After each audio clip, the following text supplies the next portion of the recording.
السلام عليكم ورحمة الله حبايبي. راح أسوي لكم وصفة هندية حلوة وخفيفة ينوكل مع العيش الأبيض. اسمه مغلاي تشيكن، اللي هو دجاج مغلاي. المهم مسميات تتنوع والطبخة واحدة. ف عندي الدياية واحدة قصيتها تقريبا 10 قطع، هي مفروض أكثر بس أنا بيها هالكبر، ما بيها بعد 16 قطعة. وعندي تقريبا بصل مقطع صغار صغار، تقريبا 4 بصلات، وعندي فلفل أحمر وثوم وزنجبيل. نص كوب عندي زيت، تقريبا عصرة ليمونة وشوية ملح وكمون وهيل ومسمار ودرسين، وعندي شوية زعفران، 6 أكواب مي. والدياي حطيت فيه ملح، بس ملح. اوكي، الحين بنبتدي الشغل. الحين اول خطوه بسويها بنسوي المساله. ناخذ الفلفل والزنجبيل والثوم مع هاي البهارات الصحيحه ونسوي فيهم مساله، نحطهم بالخلاط، الماكينه الخلاط هذه، ونسويهم مساله. هاي اول خطوه. الحين الخطوه اللي سويناها، اول شيء سوينا المساله، خلطنا كلهم بالماكينه مع بعض. زين. والخطوه اللي عقبها هاي الليمون، راح احط الزعفران معه. اوكي،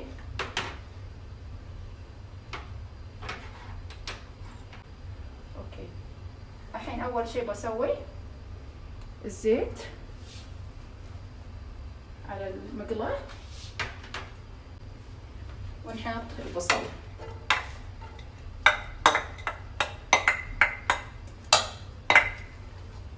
حمس البصل شوي،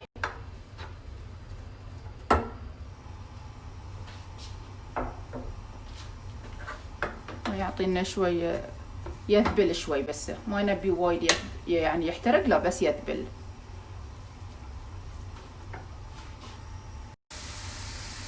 ذبل عندي البصل شوي، نضيف المسالة كلها.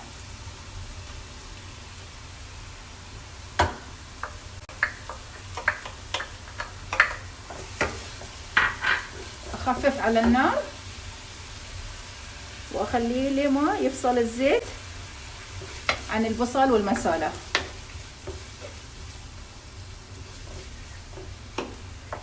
طبعا اللي ما يحب الحار أبدا لا تجربون هاي الوصفة،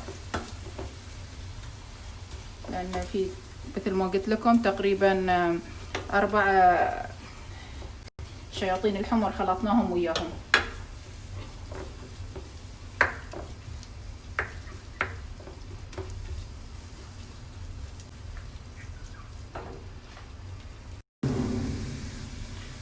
الحين عقب ما فصل الزيت عن البصل احط الدياي. طبعا الدياي شلت من الجلد وملحناه وغسلته مرة ثانية. الحين راح اقلبه لما يتجانس مع بعض ولما يستوي شوي الدياي.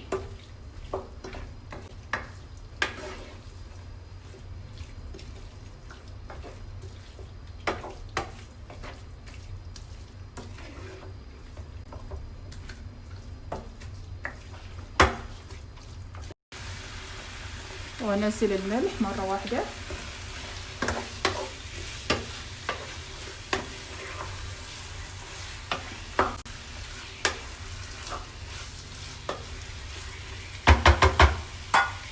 على نار وسط اخليه.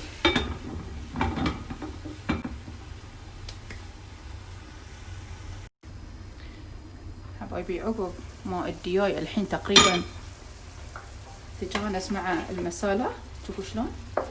طبعا ما استوى كليا للحين. زين. الحين بنضيف الماي 6 أكواب، نخليه شوي على نار عالية ليه ما الدياي يستوي كلش.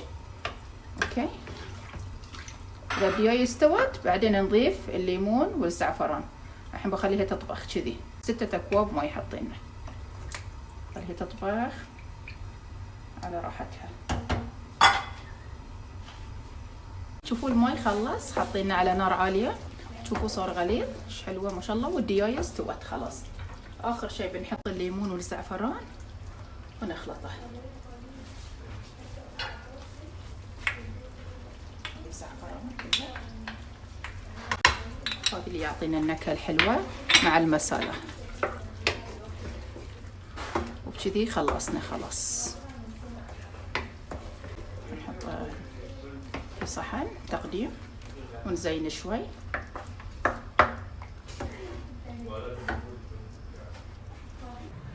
وبكذي خلصنا طبقنا.